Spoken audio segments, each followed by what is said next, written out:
Hello मेरे प्यारे दोस्तों, मैं अवनीश यादव चौहान क्लासेस के यूट्यूब चैनल पर आप सभी लोगों का हार्दिक स्वागत और अभिनंदन करता हूं। आज हम एसएससी सीएचएसएल के थर्ड शिफ्ट के 13 अक्टूबर को जो पेपर हुआ था उसका डिस्कशन करेंगे और इसमें अप्रोच के बारे में हम सीखेंगे किस तरीके से हमें एग्जाम में क्वेश्चन को अप्रोच करना है, कैसे क्वेश्चन को हमें लगाना है, उसके बारे में सीखेंगे। तो चलिए आइए स्टार्ट करते हैं। दूसरी चीज एक बात और समझ लीजिए यहाँ से कि अगर जो आपको पीडीएफ चाहिए, क्या चाहिए बाबू, पीडीएफ चाहिए, तो हमारे इस चैनल को क्या करेंगे, आपको ज्वाइन करना पड़ेगा मैथ्स बाय अवनीश यादव को, या फिर आप सर्च कर सकते हैं टेलीग्राम पर आपको अवनीश मैथ्स के नाम से। हमारे फेसबुक पेज को भी आप फॉलो कर सकते हैं, अवनीश मैथ्स के नाम से ही ये भी है। तो ठीक है ना, स्टार्ट करते हैं। चलिएगा, क्या कह रहा है, पहला क्वेश्चन पढ़िएगा एक बार। क्या कह रहा है, कह रहे हैं एक पुस्तक का अंकित मूल्य और क्रय मूल्य क्रमशः 850 और 748 है। भैया कह रहा है अंकित मूल्य, यानी कह रहा है मार्क प्राइस जो है वो कितना है, 850 है। कितना है, 850 है। और इसका जो सीपी दे रहा है ना, वो कितना दे रहा है, 748 है। यानी कहने का मार्क प्राइस इतना लिखा हुआ, इसको हमने खरीदा है इतने में। तो बता छूट ज्ञात करो, तो प्रतिशत छूट ज्ञात करो बाबू। तो आप बताओ इसमें कितने की छूट दे दी, तो आप कहोगे सर 102 की छूट दे दी। कितने की, 102 की। कितने पर, 850 की। ये 850 पे छूट कितने की दी है, 102 की, तो 100 पे कितने। तो आप कहोगे जीरो से सर जीरो कैंसिल आउट हो जाएगा। 17 से काटो, 17 अपना 85, 17 छंगा 102, 5 से काट दोगे, 5 दूनी 10, यानी 6 दूनी 12।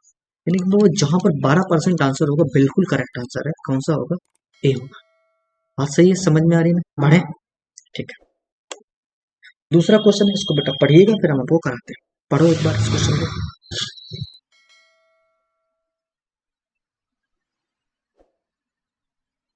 क्या कह रहा है, क्वेश्चन कह रहा है कि 35 संख्याओं का औसत 22 है। 35 संख्याओं का औसत 22 है, ठीक है। पहली 17 संख्याओं का औसत 19 है। तो पहली 17 संख्याओं का औसत, तो बेटा पहली 17 संख्याओं का, इन 17 संख्याओं का औसत कितना दे रहा है, 19। और अगर अंतिम 17 संख्याओं का औसत कितना दे रहा है, अंतिम 17 संख्याओं का औसत कितना दे रहा है, 20 दे रहा है। और सभी 35 की 35 संख्याओं का जो औसत दे रहा है ना बाबू, वो कितना दे रहा है, वो दे रहा है 22। कितना दे रहा है, 22। ये पहले से दे रहा है। अगर 35 संख्याओं का औसत कितना दे रहा है, 22 है। तो आप हमें जरा ये बात बताओ, आप जरा हमें ये बात बताओ कि 35 का 22 है तो इसका 17 है, 17 संख्याओं का 20 है, तो कितना कम है। तो आप कहोगे इनका जो 17 संख्याओं का औसत 2 कम। तो 2 कम का मतलब कितना, इसमें कितना जुड़ जाएगा, इस संख्या को पता कराना, तो कितना जुड़ जाएगा। तो आप कहोगे 17 दूनी 34, कितना, 34 प्लस का जोड़ना, इसमें कितना है। तो आप कहोगे सर इसमें 17 संख्याओं का औसत 19 ही है, तो चाहिए कितना, 22। बराबर करने के लिए तो कितना चाहिए, तो अगर 17 3 कम है तो 17 3 51 होता है। तो 51 और 34 जोड़ दोगे तो कितना मिलेगा आपको, 85। कितना मिलेगा, 85। लेकिन बाकी औसत ऑन एन एवरेज तो 22 है ही, तो 22 में और जोड़ दो तो कितना हो जाएगा, 107। ये एवरेज का लगाने का हमारा अप्रोच है, बाकी आप लोगों को कुछ भी हो सकता है। तो ऑप्शन कौन सा हो जाएगा, बी। कोई दिक्कत यहाँ तक है, कोई दिक्कत है यहाँ तक है। वरना इसको डिजिटल सम से भी कर सकते थे आप, ठीक है ना, लेकिन चलिएगा कोई बात नहीं। ये क्वेश्चन करें, क्या कह रहा है, कह रहे यदि एक्स वाई बराबर दिया गया 16 है, एक्स वाई बराबर 16, तो इसको हिट एंड ट्रायल से ना कर लो। अगर एक्स वाई बराबर 16 दे रहा है तो इसको 4 रख लो, इसको भी 4 रख लो, तो 4 चौको 16 बन जाएगा। इसको देखो 4 का स्क्वायर करोगे 16, इसको करोगे 4 का स्क्वायर 16, तो 16 16 32, यानी एक्स बराबर भी 4 है और वाई बराबर भी 4 है, ठीक है ना। तो एक्स प्लस वाई कितना मिलेगा, 4 4 8, जहां पर 8 होगा, लेकिन प्लस 108 क्या दिक्कत है। अच्छा हाँ, ठीक, इसको ये बेटा 108 नहीं है, केवल 8 होगा, लेकिन प्लस माइनस है, हाँ बिल्कुल। माइनस भी 4 रखोगे, -4 रख सकते हो यहाँ पर भी, तो -4 इंटू -7 भी 16 मिलेगा। -4 का स्क्वायर तभी 16 मिलेगा, -4 का स्क्वायर तभी 16, तब भी 32 आएगा। तो प्लस माइनस का 8, तो +4 + 4 8, -4 -4, तो प्लस माइनस का 8। तो भैया इसका आंसर जो हो जाएगा वो कितना मिलेगा, 8। उसको सही कर लीजिए, कितना होगा आंसर इसका, डी होगा, प्लस माइनस का 8। ठीक है ना, गलत टाइप हो गया, कोई दिक्कत नहीं। अगला क्वेश्चन की तरफ बढ़े। ठीक, इस क्वेश्चन को करो। क्वेश्चन में कुछ भी दम नहीं है, क्वेश्चन को केवल समझते चले जाओ। अगर मोटा मोटा आप दिमाग लगाओ ना, तो आपको पता है कि लास्ट में जो दे रहा है माइनस का 8 दे रहा है, तो माइनस का 8 अगर जो करोगे इस पहले वाले ऑप्शन को दोगे, तो -1 माइनस का 8 का मल्टीप्लाई करोगे तो प्लस का 8 आएगा लास्ट में, जो कि चाहिए माइनस का 8, यानी ये आंसर नहीं हो सकता।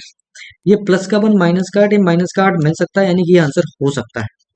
ये देखिएगा, प्लस का 8 है, प्लस का 1 प्लस का 8, तो 8 एक 8 करोगे तो प्लस का 8 मिलेगा, यानी ये आंसर नहीं हो सकता है। ये माइनस का यानी ये आंसर हो सकता है। अब क्या करना है आपको, अब चाहिए कि माइनस का 5 है, तो यानी कि इसका फैक्टर करोगे 8 और 5, 8 माइनस का 8 होगा, तो यानी कि माइनस का जहां पर 8 होगा यानी कि x माइनस 8। अगर जो बिल्कुल आप बिल्कुल बेवकूफ हो तो माइनस का 8 यानी कि जहां पर भैया कौन सा हो जाएगा, जहां पर बाबू ये वाला आंसर कौन सा माइनस का 8 मिलना चाहिए, क्योंकि बड़ा वाला सेपरेट होना चाहिए ना, तो ये आंसर हो सकता है। तो ये आंसर होने यही होगा बेटा, ठीक है ना। लेकिन समझ रहे माइनस है क्योंकि इसमें प्लस है, तो ये नहीं हो सकता है। अगर जब मान लो आपको कतई नहीं आता, आप कतई ढक्कन हो, तो क्या कर सकते हो, कुछ नहीं, तो क्या कर दो 3x² माइनस का 5x और माइनस का 8। तो 8 से 5 का करोगे, 8 8 3 24, 24 का फैक्टर करो तो 8 और 3 ही मिलेगा। तो 3x² माइनस का 8x और प्लस का 3x और माइनस का 8। तो अब x कॉमन ले लोगे तो 3x माइनस का 8 मिलेगा, और प्लस का 1 कॉमन ले लो तो कितना मिलेगा, 3x माइनस का 8। तो बाबू 3x माइनस का 8 मिलेगा और x प्लस का 1 मिलेगा। तो अब ये बताओ इतने जहां पर ये ऑप्शन, तो आप कहोगे सर ये वाला ऑप्शन है, तो बी वाला सही है ना, बिल्कुल बी वाला बताया था ना, बिल्कुल। जो कतई ढक्कन है वो ऐसे कर सकते हैं, समझ रहे हो ना, पढ़े, ठीक। क्वेश्चन को पढ़ो क्या कह रहा है, कह रहा 72 किलोमीटर प्रति घंटा की चाल से चल रही एक ट्रेन 36 सेकंड में एक विद्युत पोल को पार कर जाती है, तो ट्रेन की लंबाई मीटर में ज्ञात करो।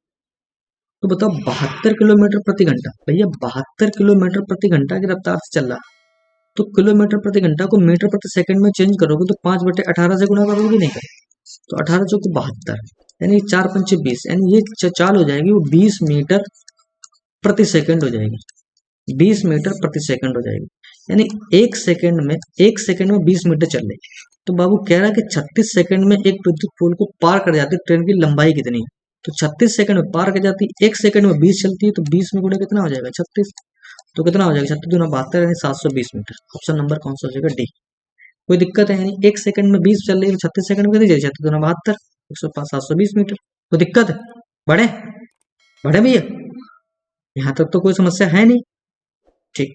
ये क्वेश्चन करो, कह रहा है यदि, पढ़ लो एक बार फिर कराते हैं। बहुत सिंपल सा क्वेश्चन है बेटा, कुछ क्वेश्चन में है ये नहीं बाबू, क्वेश्चन में कुछ है ये नहीं। देखो कह रहा है यदि कोई संख्या दी गई 2 7 9 4 P5 से कुछ भी है समझ लो, अगर 9 से विभाज्य है, किससे है 9 से, तो भी डिजिटल सम भी लगा रहे तब भी पता चल जाता, 7 और 2 9 हो गया, 9 से 9 खत्म हो गया, 5 4 9 हो गया, 6 और 2 8, 6 और 2 8, सॉरी 6 1 7, 6 और 1 7, कितना चाहिए 2 चाहिए ना, तो जहां पर 2 है 9, तभी 7 2 9 बनेगा, यानी यहाँ 2 होना चाहिए ना, तो सभी 7 2 9 बनेगा, तभी 9 से विभाजन होगा। कोई दिक्कत है, तो ऑप्शन नंबर कौन सा हो जाएगा बाबू, सी हो जाएगा। वरना आप क्या कर सकते हो, 9 की डिविजिबिलिटी के सभी अंकों का योग करो और वो संख्या 9 से विभाजित करना है, समझ रहे हो ना, वैसे आप कर सकते हो, तो वहां से पी के मान निकाल सकते हो आप। कोई दिक्कत है, कोई दिक्कत है, ठीक। ये क्वेश्चन है, बहुत प्यारा क्वेश्चन है, करो एक बार, बहुत प्यारा क्वेश्चन है, क्या कह रहा है, करो एक बार बेटा। फिर एक वृत्त में दो बराबर बराबर होगा बेटा, ये बराबर और समानांतर जीवाएं परस्पर 6 सेंटीमीटर दूर है, कोई बात नहीं। एक बाबू कह रहा वृत्त खींचो और उस पर दो जीवाएं खींचो जो परस्पर कैसी हैं, बराबर है, समानांतर है, कैसी हैं, समानांतर है। और बाबू यहाँ पर तो होगा सेंटर, और कह रहा है कि जो परस्पर 6 सेंटीमीटर दूर है, 6 सेंटीमीटर आपस में कैसी हैं, दूर है। तो मान लीजिए ये सेंटीमीटर, यानी कि ये जो डिस्टेंस है बाबू, ये सेंटर से कितनी है, 6 सेंटीमीटर की पूरी दूरी है। तो अगर ये 6 सेंटीमीटर की दूरी है और परस्पर कैसी समांतर है, जीवाएं हैं, तो अगर 6 सेंटीमीटर की दूरी तो ये भी 3 होगी और ये भी 3 होगी, कोई दिक्कत है। और अगर प्रत्येक जीवा 8, यानी ये भी 8 सेंटीमीटर की और ये भी 8 सेंटीमीटर की, तो अगर इस पर बेटा परपेंडिकुलर डाला गया, अगर इस पर बाबू परपेंडिकुलर डाला गया है, तो यानी कि ये भी 4 को कट करेगी और इतना भी 4 को, कोई दिक्कत है। तो बाबू ये 3 है सेंटीमीटर, ये 4 सेंटीमीटर, तो क्या चाहिए हमें, इसका रेडियस चाहिए। तो इस सेंटर से यहाँ पर डाला गया तो इसको बोलते रेडियस। तो ये 3 4 5 है तो ट्रिपलेट होता है, 3 4 5 एक ट्रिपलेट होता है। और नहीं भी पता था तो 9 और 16 9 25, और 25 है तो 5 का स्क्वायर होता है, तो ऐसे भी निकाला। तो जहां पर आंसर 5 होगा वही आपके पास रेडियस होगी, कोई दिक्कत, इसको रेडियस बोलेंगे ना, ये सेंटर से पड़ गया, कोई दिक्कत, कोई समस्या है। जिसको नहीं समझ में दोबारा समझे। कह रहा है एक वृत्त पर दो बराबर और समानांतर जीवाएं खींची गई। बहुत बढ़िया बात है। जिनके बीच की परस्पर दूरी 6 सेंटीमीटर, कोई दिक्कत नहीं। और उस वृत्त के केंद्र के विपरीत पक्षों पर स्थित है। वृत्त के केंद्र विपरीत पक्षों पर, केंद्र के विपरीत पक्षों पर स्थित है। ठीक है। यदि प्रत्येक जीवा 8 सेंटीमीटर, ये भी जीवा 8 सेंटीमीटर, ये भी जीवा 8 सेंटीमीटर की है, तो बाबू ये बताओ, ये डायमीटर से ये अगर ये पूरा 6 सेंटीमीटर है, अगर ये पूरा 6 है तो ये 3 3 में कट करेगी, कोई दिक्कत है नहीं। बेटा ये अगर जो कह रहा है जीवा ये 8 सेंटीमीटर और जीवा पर पड़ा परपेंडिकुलर, ये इसको क्या समद्विभाजित करता है, यानी कि दो बराबर भागों में काटता है। तो अगर ये पूरी 8 सेंटीमीटर तो ये 4 सेंटीमीटर, ये 4 सेंटीमीटर हो जाएगी। अब ये 4 ये 3 है तो कितना हो जाएगा, ये 5 हो जाएगी। कोई दिक्कत है? तो ऑप्शन कौन सा हो जाएगा? ये क्वेश्चन करो, बहुत प्यारा क्वेश्चन है बाबू, करिएगा जल्दी से करें इस क्वेश्चन को, फिर कराते हैं। करो फटाफट, करिए। क्या कह रहा है समझिएगा। इस क्वेश्चन को बाबू वैल्यू पुटिंग से करोगे बहुत जल्दी लगेगा, देखिएगा, अदरवाइज आपको बहुत समय लग जाएगा। तो आप देखो कॉट और कौशिक है, तो आप तो ये तो आपको पता ही होगा, कॉट और कौशिक अगर जो है तो ना तो बाबू तुम 0 रख सकते हो और ना रख सकते हो 90, क्योंकि कॉट 90 पर भी दे देगा इनफाइनाइट, ठीक है ना। और कौशिक जो 0 होगा वो भी क्या देगा, इनफाइनाइट। समझ गए ना। तो 0 और 45 भी नहीं रख सकते हो, क्यों? क्योंकि कौशिक 45, हाँ कॉट 45, हाँ 45 भी नहीं रख सकते, तो क्या रख सकते हो आप? क्योंकि कॉट 45 में रखोगे तो दिक्कत क्या आ जाएगी कि बेटा 45 में साइन यहाँ पर है, और तो ऑप्शन कैसे हो जाएंगे बेटा, यहाँ पर 45 45 रखोगे दोनों सेम ऑप्शन दे देंगे, फिर 1/√2 1/√2, तो 2 × 1/√2, तो ऑप्शन जो हो जाएंगे वो कॉन्ट्राडिक्ट हो जाएंगे। तो इसलिए आप ये सोच सकते हैं नहीं कि 0 45 और 90 तो रख नहीं सकते थे आप, तो क्या बचा था 30 और 60, तो थीटा बराबर आप x बराबर रख दो बेटा 30। अगर 30 रख दोगे तो चीजें अपने आप समझ में आ जाएंगी। करना क्या है 30, ये चीजें आपको समझना होता है कि ऐसा तो नहीं है कि कोई ऑप्शन कंट्राडिक्ट ना हो जाए। दूसरी चीज आपको ये देखना वो इनफाइनाइट ना बन जाए, क्या ना बन जाए, इनफाइनाइट ना बन जाए। तो आप बताओ 30 रखोगे तो कॉट 30 का मान जब रखोगे तो कॉट 30 का मान कितना होता है, तो कॉट 30 का मान बाबू होता है √3 और 1 प्लस कौशिक 30 का मान होता है बाबू 2। तो जब इसको सॉल्व करोगे तो आप कहोगे सर ये बन जाएगा √3 और ये बन जाएगा 3, जब इसको काट दोगे तो बन जाएगा √3, तो बन गया 1/√3। अगर ये वैल्यू बटा ये वाली वैल्यू बटा 1/√3 है तो फिर ये जस्ट उसका उल्टा है, तो ये कितना हो जाएगा, और ये 1/√3 है तो ये वैल्यू √3 हो जाएगी। जब इसको सॉल्व करोगे तो ये बन जाएगा 1 प्लस का 3, तो ये बन जाएगा 1 प्लस का 3/√3, यानी कि 4/√3। तो 4/3 रखो, ऐसा कौन सा ऑप्शन होगा 30 में जो वैल्यू को देगा। तो बेटा पहला रख दीजिए cos 30 की वैल्यू होती है sec 30 की, तो sec 30 की वैल्यू देखो cos 30 में तो 1/, इनमें तो नहीं आएगा, cos साइन तो आएगा नहीं, ठीक है ना। sec वाला देख लीजिएगा, sec 30 की मान रख दीजिएगा, तो sec 30 का मान कितना हो जाएगा, √3/2, सॉरी 2/√3, तो 2/√3 होता है sec 30 का मान, तो 2 × तो ये बन जाएगा 4/√3, यानी कि पहला वाला ही ऑप्शन हो जाएगा। आपको आगे चेक करने की आवश्यकता है ये नहीं, आपको आगे चेक करने की आवश्यकता नहीं है, क्योंकि करके भी लोगे ना तो फिर cos 30 का मान बता होता है √3/2, यानी 2√3/2 होगा ही नहीं, 2 से 2 का √3 आ जाएगा। cosec 30 का मान भी नहीं हो जाएगा, तो क्यों वैल्यू हो जाएगा 2 2 2 4 हो जाएगा, यानी ये भी नहीं होगा। और sin 30 का मान तो छोड़ दीजिएगा, 1/2 यानी 1 दे देगा, ठीक है ना। तो कौन सा होगा बाबू, पहला वाला ऑप्शन बिल्कुल करेक्ट है। बढ़े, ये क्वेश्चन करो, क्या बहुत प्यारा क्वेश्चन है, इसको करिएगा एक बार। क्या कह रहा है, क्या कह रहा है इसको समझिएगा। कह रहा है किसी त्रिभुज में DE BC के समांतर है, एक त्रिभुज है, कोई दिक्कत नहीं, A B और C, DE जो है वो BC के समांतर कौन है, DE है, DE, जहां बिंदु D और E क्रमशः, जहां बिंदु D और E क्रमशः AB और AC पर है, AB और AC पर है, बिल्कुल सही बात है। और कह रहा है AD 4 सेंटीमीटर की है, कोई दिक्कत नहीं, BD 8 सेंटीमीटर की है, कोई दिक्कत नहीं है, AE 3 सेंटीमीटर की है, कोई दिक्कत नहीं है। तो और EC पता करना है, यानी ये चीज हमको पता करनी है। तो इस क्वेश्चन में कुछ तो बेटा था ही नहीं। तो 4 दूनी 8 है, तो कितना 3 दूनी 6 होना चाहिए ना। तो जहां पर 6 होगा वही आंसर है। 4 दूनी 8 एक्सरम होती है वैसे, तो हमको आगे बता भी देंगे, ठीक है ना। तो 4 दूनी 8 हो जाएगा, 3 दूनी 6 हो जाएगा। कौन सा ऑप्शन हो जाएगा बेटा? बी। कोई दिक्कत? कोई दिक्कत है यहाँ तक है? बढ़े, ठीक। ये क्वेश्चन कह रहा है, बहुत प्यारा क्वेश्चन है, कि 2 साल बाद एक निश्चित राशि पर चक्रवृद्धि ब्याज और प्राप्त राशि क्रमशः 820 रुपए और 8820 है। यदि ब्याज की दर वार्षिक है, वार्षिक वार्षिक रूप से चक्रवृद्धि की गई है, तो ब्याज की वह दर ज्ञात करो। तो ब्याज की वह दर ज्ञात करो। बेटा ये कह रहा है कि 2 साल का ब्याज, अगर जो मोटा मोटा तुम सोचते इसका एसआई भी निकालते ना, तो क्वेश्चन समझने का प्रयास किया करो पहले हिट एंड ट्रायल से। तो उस हिट एंड ट्रायल से कोशिश करोगे तो ना, तो अब सोचने वाली बात ये थी कि कुछ ना सोचो, 8,000 का ही मान लो और 8% ले लोगे, 8,000 का ही 8% ले लोगे, तो 8, क्योंकि बेटा 8% 1 साल का, तो 2 साल का 16% हो गया। तो 16 एक हमने लिया बेटा, केवल अभी एसआई को चेक कर ले सर हिट एंड ट्रायल से। तो तब भी ये देखो, हमने जैसे देखा पहले ही, तो हमें ये पता चल गया, इसको एक बार चेक कर लेते हैं। तो अब देखोगे इसको 8, अगर 8,000 दोगे तो 8 × 1600, तब भी 1600 बन रहा है, 8 × 64, ठीक है ना। 16, तो 16 8 96, तो 96 960 बनेगा, यानी कि ये तो नहीं होगा। 16, ये देखो 2 साल के लिए 6 6 12%, इसका 12% निकालोगे तो 12 8 96, ठीक है ना। इसका कितना था 16, तो ज्यादा ही होगा कुल मिला के। हाँ, इसको देखो 6 6 12 और 12 8 करोगे ना, 8 से ज्यादा ही है ना। 12 जब 8 ही हजार ले लिए तब भी 96 960 बन गया। और इसका 16 16 8 कितना होता है 128, तो बहुत ज्यादा बनेगा, 12 के ऊपर बन जाएगा। 8,000 ले लिया।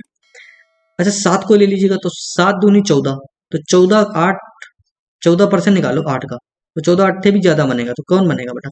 केवल अगर जो एसआई से भी देख लोगे तब भी 820 से ज्यादा बन रहा है। तो सिर्फ 5% ही एक ऐसा ऑप्शन हो सकता है कि जो इसके बिल्कुल नजदीक आपके पास जा सकता है। आज सोचने वाली तो बात ये थी कि 6% ही जब ज्यादा बन गया था, तो 7% तो ऑलरेडी ज्यादा बन जाएगा ना। तो फिर कौन सा बचता? क्योंकि यही 6% किया ना, तो तब भी ये 960 दे रहा था, तो 5% इसका निकाल लेंगे तो बन जाएगा इतना।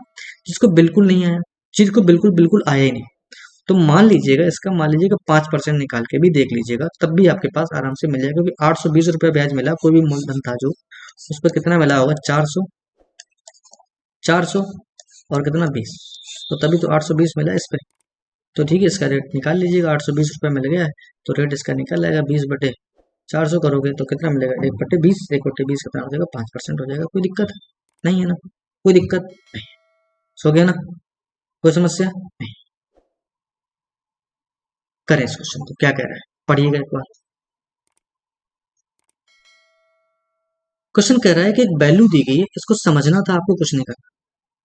तो ये कह रहा है इसको जब जोड़ दो तो कितना बनेगा, इसको जब, अब ये क्वेश्चन थोड़ा कैलकुलेटिव है, इसको समझना पड़ेगा। तुम कितने जल्दी कर पाते हो बस। कितना बनेगा? 6 और कितना हो जाएगा?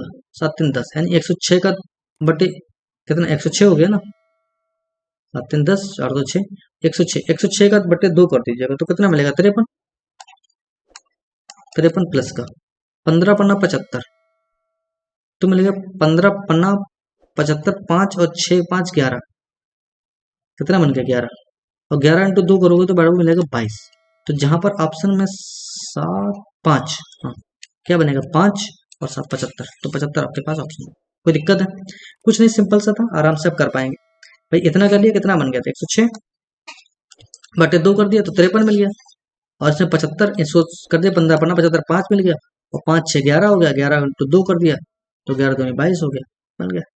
कोई दिक्कत? बढ़े, देखें ये क्वेश्चन करिएगा, बहुत प्यारा क्वेश्चन है, बहुत ही प्यारा क्वेश्चन है। क्या कह रहा है पढ़िएगा।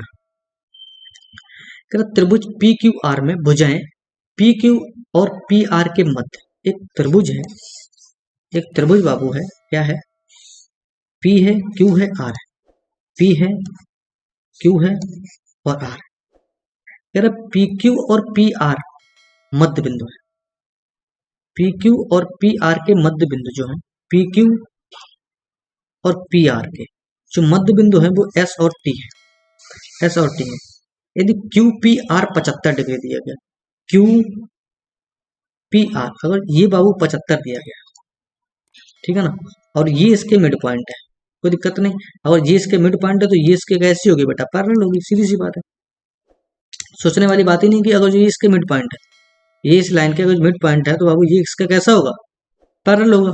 तो अगर क्यू पी आर 75 है और क्यू आर पी 40 है, तो क्यू आर पी अगर 40 है तो ये 75 है, ये 40 है, तो ये कितना बचेगा, तो कहोगे 65, क्या मिलेगा 65।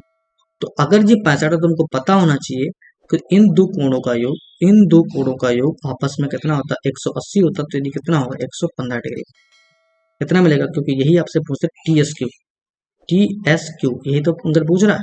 तो ये दोनों कोणों का योग कितना होता है 180 होता है, तो यानी कि कितना बन जाएगा बाबू, कितना बन जाएगा 115 डिग्री, 115 कहाँ पर ऑप्शन है, टी, बिल्कुल सही है। बढ़े, इसको नहीं समझ में दोबारा समझ ले। एक त्रिभुज था पी क्यू आर था, बिल्कुल सही है, जिसकी भुजाएं पी क्यू और पी आर, पी क्यू और पी आर का मध्य बिंदु जो है एस और टी है। यदि क्यू पी आर 75 है, यदि क्यू पी आर 75 है, यानी ये वाला एंगल जो है 75 है, और कह रहा है क्यू आर पी 40 है, क्यू आर पी 40 है बेटा, ये चीज जो है वो 40 है, तो ये बेटा 75, ये 40 हो गया, कितना बनेगा 65। तो अगर ये 65 है तो आप हमें ये बताओ, और ये बाबू 65 है, तो ये और ये कोण आपस में तो 180 होंगे करस्पॉन्डिंग, तो आप क्या कहोगे बाबू, इसको इस एंगल कितना मिलेगा 115 डिग्री, ऑप्शन हो गया। चलें, ये बहुत प्यारा क्वेश्चन है, करिएगा, पाइपोटेंसी का बहुत सुंदर क्वेश्चन है, करो फटाफट। क्या कह रहा है, एक नल एक टैंक को 6 घंटे में भर सकता है, एक नल है, एक नल मान लीजिए ए है जो टैंक को 6 घंटे में बाबू भर सकता है, ठीक है। उसी टैंक को, एक नल है, उसी टैंक को 8 घंटे में भर सकता है, एक दूसरा नल है, एक नल ए है, नल ए, लिख लो यहाँ पर ए, और नल बी, इसको देख लीजिएगा, नल बी ऊपर लिखा हुआ टॉप टैब पे, नल बी उसी टैंक को 8 घंटे में भर सकता है, कोई दिक्कत नहीं, 8 घंटे में भर सकता है। कह रहा है कि उसी टैंक को एक नल सी, और नल सी उसी टैंक को 4 घंटे में बाबू खाली कर सकता है, 4 घंटे में खाली कर सकता है। यदि सभी तीनों नलों को एक साथ खोल दिया जाए, तो बाबू ये बताओ, ये तो खाली कर रहा है, तो टोटल इनकी जो धारिता हो जाएगी वो कितनी हो जाएगी, 8 6 4 का जो एलसीएम मिलेगा वो कितना मिलेगा 24, कितना मिलेगा 24, तो 24 हो जाएगा, 6 चौको 24 हो जाएगा, 8 3 24 हो जाएगा, 4 चंग 24 हो जाएगा, ये माइनस का होगा। तो बताओ 7 लीटर भरेंगे, 6 लीटर खाली कर दें, तो 1 ही लीटर तो भर पाएंगे। तो अब तुमसे पूछ क्या रहा है, सभी तो कितने घंटे लगेंगे, तो ये 1 यूनिट से भरेगा, 24 यूनिट पानी भरेगा, तो 24 ही तो घंटे लगेंगे, 24 तो घंटे लगेंगे, बढ़े, कोई दिक्कत यहाँ तक है नहीं। ये क्वेश्चन है, बहुत ही प्यारा क्वेश्चन है, क्या कह रहा है पढ़ो एक से। कह रहा है कि यदि ए अनुपात बी बराबर 3:5 है और बी अनुपात सी, बेटा क्वेश्चन थोड़ा गलत अंग्रेजी में सही लिखा हुआ है, बी अनुपात सी जो दिया गया वो 2 अनुपात, यहां से समझ लो, इसको सही कर लेना, 2:3 है, ठीक है, इसको सही कर लेना बेटा। तो ए बी सी का रेशियो बताओ, तो ए बी सी का रेशियो किसके बराबर होगा, तो समझना क्या है, तो ऐसे क्वेश्चन को आप ऑप्शन से उड़ा दिया करो, पहले से 2 3 बनना चाहिए, तो ये सॉरी 3 5, ए बी का रेशियो 3 5, तो इनके बीच में रेशियो तो ए बी सी का तो है ना, तो 3 5 बनना चाहिए, 3 5 है ये, 3 5 है ये, काटोगे 2 से 5, हाँ ये बन रहा है, 3 5 हो सकता है ये आंसर, ये 3 5 ये भी हो सकता है, ये 3 5 नहीं बन रहा है, ये आंसर नहीं हो सकता, ये 3 5 नहीं होता, ये भी आंसर नहीं। दूसरा देख लीजिएगा, दूसरा बी और सी का रेशियो कितना होना चाहिए, 2 और 3, तो दूसरा रेशियो 2 और 3 है, ये 5 से काट दो, ठीक है, ये 2 3 नहीं है, तो यानी यही आंसर आपके पास ए हो जाएगा। कोई दिक्कत है, कोई दिक्कत है। अब जिनको ऑप्शन से नहीं आता, जिनको ऑप्शन से बेटा नहीं आता, वो क्या करें, कुछ ना करें, ये ए बी और सी लिखे, ए बी का रेशियो 3:5 है, कोई दिक्कत नहीं, बिल्कुल ढक्कन टाइप का जो लड़का है वो समझे इस चीज को, है ना। और बी और सी का रेशियो कितना है, 2:3 है, तो बाबू ये बताओ, ये तो 5 हो जाएगा, और ये कितना हो जाएगा, 2, रिपीट कर दिया इसी चीज को जो है नहीं, तो बन जाएगा 6 10 और 15, तो 6 10 15 बन जाएगा, जो ऑप्शन नंबर ए बिल्कुल करेक्ट होगा। कोई समस्या नहीं है ना, बढ़े, या समस्या है, कोई दिक्कत है, बढ़े, ठीक। ये क्वेश्चन करो, बहुत प्यारा क्वेश्चन है, करिएगा। फिर रवि ने एक पुराने स्कूटर को 18,000 रुपये में बेचता है, कोई दिक्कत नहीं, यदि उसे 10% की हानि होती है। भाई 18,000 रुपये की बेचता है कोई चीज, 18,000 रुपये की बेचता है, तो 10% हानि, 90 बेचा है तो 1 यूनिट कितना रिप्रेजेंट करेगा, कितने को। तो कह रहा है कि यदि वो उसे 15% लाभ पर बेचे, यदि वो उसको कितने पर, 15% लाभ पर बेचने का मतलब 115 यूनिट में बेचे, तो उसे विक्रय मूल्य ज्ञात करो। अब मेरी बात को समझना, थोड़ा सा बुद्धि लगाना। अगर जो तुम इस क्वेश्चन को करने बैठ गए तो आपको बहुत ज्यादा समय लग सकता है, ठीक है ना। नहीं लगेगा तो फिर भी बचा सकते हैं आपका सेकंड। हो सकता है कुछ लोग कहेंगे 182 से काट दीजिएगा फिर मल्टीप्लाई कर लेंगे, बात मानता हूँ, लेकिन थोड़ा बुद्धि ये चीज लगाओ, तुम थोड़ा बुद्धि ये चीज लगाओ कि 115 जो होगा वो 23 में गुणे 5 रहा होगा, यानी कि जो आंसर होगा वो 23 का गुणांक होगा। तो न ये 23 का गुणांक है, न ये 23 का गुणांक है, न ये 23 का गुणांक है, सिर्फ यही है, तो ऑप्शन आपके पास डी हो जाएगा। वरना आप क्या कर सकते हैं, इसको मल्टीप्लाई कर लीजिएगा और लग जाएगा। वरना इसे आप क्या कर लीजिएगा, मल्टीप्लाई कर दीजिएगा, तब भी लग जाएगा। तो कैसे हो जाएगा, जीरो जीरो कैसे काट दीजिएगा, 9 दूनी 18, 200, ठीक है ना। अब इसको मल्टीप्लाई कर दीजिएगा, जीरो से जीरो, कितना समय ज्यादा लगेगा, ज्यादा समय लगेगा ना, 5 दूनी 10 और 2 एकन 2 और 1 3, 2 एकन 2, ऐसे ऐसे भी निकाल सकते हो, कोई दिक्कत नहीं है, लेकिन इसमें ज्यादा समय लग रहा है आपके पास। जितना समय बचा सकते हो, 1 सेकंड 2 सेकंड 3 सेकंड, वो अगले क्वेश्चन में आप आराम से दे सकते हो। तो ठीक है ना, क्वेश्चन का अप्रोच को समझना आपको बहुत इंपॉर्टेंट है, ठीक है। अगला क्वेश्चन देखिएगा। इस क्वेश्चन में क्या है, कुछ है ये नहीं, क्वेश्चन क्या कह रहा है, sine x minus cos x बराबर 0 है। तो sine cube x minus cos x, तो डायरेक्टली अगर सॉल्व करोगे तब भी इसका एक factor sine x minus cos, तब भी 0 से मल्टीप्लाई करो तब भी आंसर आ जाएगा 0।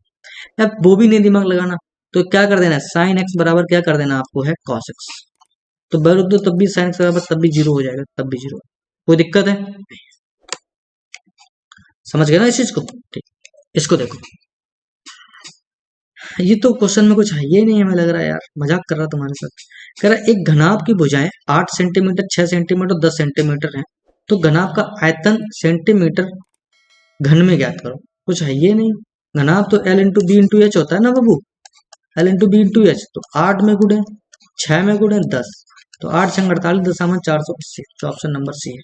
कुछ था ही नहीं इसमें, इतने वाहियात क्वेश्चन आपसे पूछता है, समझ रहे बेटा, सी से चल चले। ये क्वेश्चन करिएगा, बहुत प्यारा क्वेश्चन है, करो। क्या कह रहा है, a प्लस बी बराबर 10 दिया गया, a प्लस बी बराबर कितना दे रहा है, 10 दे रहा है, और 3/7 का 3/7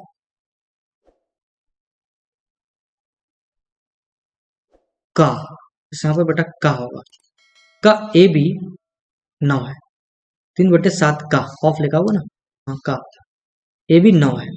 तो अब जरा हमको ये बताओ, तो 3/7 का 3 से काट दो, 3 3 9, और ए बी बराबर कितना आ जाएगा, तो 7 3 21, यानी कि ऐसा ए और बी हिट एंड ट्रायल से ऐसा करिएगा कि ए और बी की वैल्यू निकालो जो इसमें रख दें। तो आप देखो, इसकी वैल्यू 7 रख दो, इसकी वैल्यू 3 रख दो, तो इसकी वैल्यू 7 रख दो, इसकी वैल्यू 3 रख दो, 7 3 21 सेटिस्फाइड होगा, 7 3 10 भी हो गया। तो यानी इसका 7 का क्यूब करोगे तो 343 मिलेगा, और बी का क्यूब कितना होगा 3, तो 3 का क्यूब करोगे तो कितना मिलेगा 27। तो आप कहोगे 7 3 10 हो जाएगा, कोई बात नहीं, 3 4 और 2 6 और 1 7 हो जाएगा 70, तो 70 भी है, और 370, जहां पर 370 होगा वही आंसर है, कौन सा होगा बेटा, सी हो जाएगा। कोई दिक्कत यहाँ तक है, कोई समस्या है, बढ़े बढ़े भैया, ठीक। ये क्वेश्चन करिएगा, बहुत ही प्यारा क्वेश्चन है, केवल घुमाएगा तुमको और कुछ नहीं करेगा बाबू, कुछ भी नहीं करेगा, सिर्फ तुमको घुमाएगा, गोल गोल समझो, घूमो। कह रहा है कि यदि किसी संख्या का 40% उसके 60% से 30 कम है, मान लो किसी संख्या का 60% जो है उस संख्या के 40% से, उस संख्या के 40% से कितना कम है बाबू, 30 कम है। तो कह रहा उस संख्या का 20% कितना होगा, उसी संख्या का 20% कितना होगा। अबे ढक्कन कहीं के, सोचने वाली बात है, इसी संख्या का 60% है, इसी संख्या का 40%, तो उसी संख्या का 20% तो मिलेगा, तो उसी संख्या 20% पूछ भी रहा है, तो वो भी वही 30 है, तो ये भी 30 ही तो होगा, तो ऑप्शन कौन सा हो जाएगा, डी हो जाएगा। क्वेश्चन में कुछ नहीं था बाबू, कह रहा उसी संख्या का, कह रहा किस संख्या का 40% उस संख्या का 60% से कितना कम है, 30 कम है, तो कितना कम, उस संख्या का 20% ही तो है इतना, तो उस संख्या का 20% ही ज्ञात करना है। एक ही बात पूछ रहा है, फिर भी घूम रहे ढक्कन कहेंगे। ठीक करें, ये क्वेश्चन क्या कह रहा है, पढ़ो इसको एक बार। कह रहा tan थीटा बराबर दिया गया m/n, और जहां पर थीटा की जो वैल्यू है यानी x की जो वैल्यू है वो 0 से लेकर 90 के बीच में अलग अलग है, तो sin x plus cos x का मान बताओ। अच्छा, थोड़ा सोचने वाली बात यह है कि अगर tan थीटा बराबर, सोचने वाली बात ये परपेंडिकुलर अपॉन बेस होता है, क्या होता है, बेस होता है। तो ये मिलेगा बेटा परपेंडिकुलर अपॉन हाइपोटेनियस होता है, और ये बेस अपॉन हाइपोटेनियस होता है।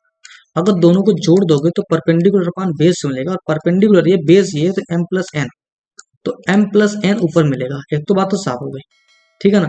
तो m प्लस एन सिर्फ और सिर्फ एक ही में है, तो यही आंसर हो सकता है, यही हो सकता है। वरना लगाना है तुमको, ढक्कन लगा लो, क्या दिक्कत है। इसका ये हो जाएगा m स्क्वायर, हाइपोटेनियस निकाले तो n स्क्वायर हो जाएगा, तो बटे क्या कर दोगे हाइपोटेनियस दोनों में, तो root of m square plus का n स्क्वायर, तो यही वाला आ रहा है, ये वाला आ रहा ना, कोई दिक्कत बढ़े, समझ गए ना भाई। साइन थीटा था ना साइन एक्स, तो परपेंडिकुलर अपॉन हाइपोटेनियस हो जाएगा, और कॉस एक्स है तो बेस अपॉन हाइपोटेनियस हो जाएगा, दोनों को जोड़ना था। तो परपेंडिकुलर कितना दिया गया, इसका m है, इसका n है, तो m प्लस n हो गया। क्यों हो गया, क्योंकि हाइपोटेनियस तो सेम है, ये तो डिनोमिनेटर तो सेम है ना, तो हाइपोटेनियस हो कितना जाएगा, m स्क्वायर प्लस का n स्क्वायर। इतनी बात समझने में कोई दिक्कत है, पढ़े करो इस क्वेश्चन को, बहुत ही प्यारा क्वेश्चन बाबू, बहुत ही प्यारा क्वेश्चन है। अच्छा, इस क्वेश्चन को करने से पहले इसका हिंदी में क्या चीज है, इसको हम एक बार इस पेपर में ही देख लेते हैं क्या है। कह रहा है कि ओ वृत्त वाले, लिख लो बेटा, ओ वृत्त वाले, जिसको लिखना है वो लिख सकते हैं, ओ केंद्र वाले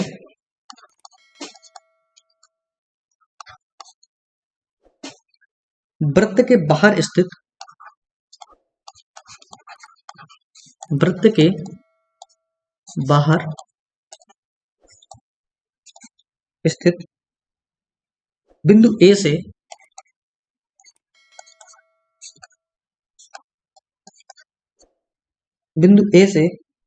दो स्पर्श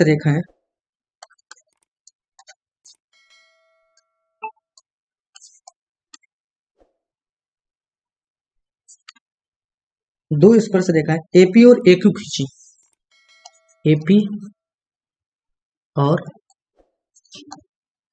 एक्यू खींची,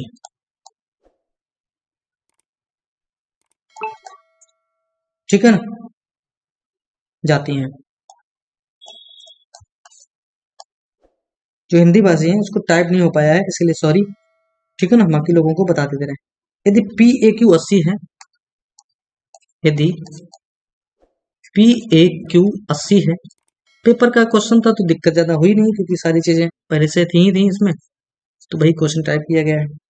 80 है तो पी ओ क्यू निकालो, तो एंगल पी ओ क्यू निकालो,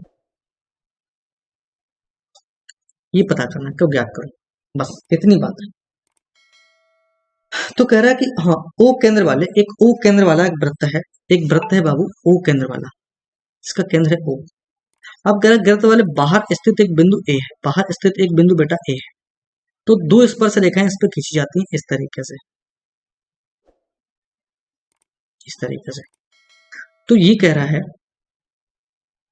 तो पी ए क्यू, ये बिंदु ओ है बेटा, ये बाहर बिंदु ए है, और दो स्पर्श रेखाएं की जाती पी ए पी और ए क्यू, ठीक है ना, खींच जाती है। तो पी ए क्यू 80 दिया गया, तो जो पी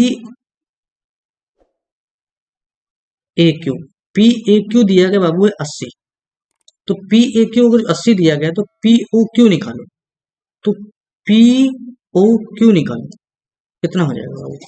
तो तुमको पता होगा कि इन दोनों कोणों का योग होता है बाबू 180, इसका और इसका, इन दोनों कोणों का योग बाबू कितना होता है 180, तो कितना हो जाएगा 100 हो जाएगा।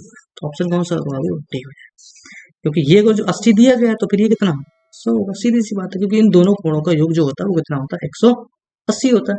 कोई दिक्कत है? फिर भी तुम बिल्कुल ढक्कन हो ना, तो एक बात समझ लेना चाहिए था कि टेंजेंट से अगर इसे डाला जाएगा तो ये बेटा बनाएगा 90 डिग्री, और ये भी टेंजेंट से डाला जाएगा तो ये भी टेंजेंट से बनाता है 90 डिग्री। तो ये तो ऑलरेडी 180 डिग्री है, तो ये बताना कितना 180 डिग्री, तो एक 80 दिया, अगर दूसरा 100 ही होगा। तो सोचना था इसमें, नहीं था। ठीक है ना? तो आज के लिए यहीं पर अपने वाले को विराम करेंगे। Thank you for watching this video. उम्मीद है कि आप लोगों ने इस सेशन को बहुत से एंजॉय किया होगा। ठीक है ना? बाकी इस चैनल को आप सब्सक्राइब कर लीजिएगा और बाकी सारे वीडियोज के लिए, और बाकी आप अपने दोस्तों यारों में आप लोग अपना शेयर कर दीजिए, जिससे वो लोग भी इसका आनंद आराम से ले पाए। ठीक है ना? आज के लिए यहीं पर वाणी को विराम करेंगे। Thank you. Thank you.